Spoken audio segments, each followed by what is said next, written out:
गर्मी हो रही रे महाराजा के घर में, हो रही रे महाराजा के घर में, हो रही। हमारा पंखा में चांदी लगा बड़ा हो ढोलाव महाराजा, अब फिर गर्मी हो रही रे महाराजा के घर में, हो रही रे महाराजा के घर में, हो रहे।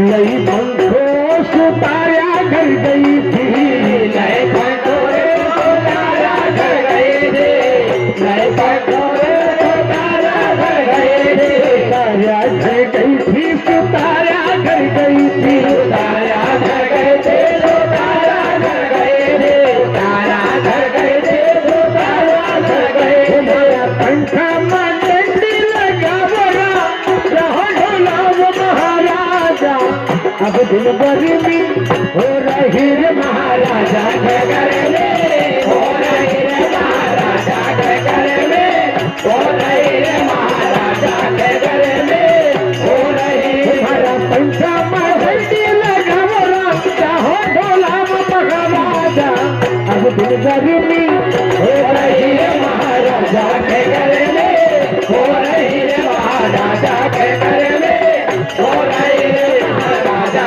के घर में, हो रहे। 180 रुपए की राशि, एक छोटा सा लोकगीत और 2 लाख, फिर उसके बाद आरती। जीजा और साली की मजाक। जीजा कहते हैं साली से कि जिसकी ससुराल में साली नहीं होती उसको दिल की कभी दिवाली नहीं होती। और फनकार तो वैसे ही दम तोड़ देते हमारे साइड में बैठे पटेल साहब, क्योंकि महफिल में देखने वालों की ताली नहीं होती। क्या बात है।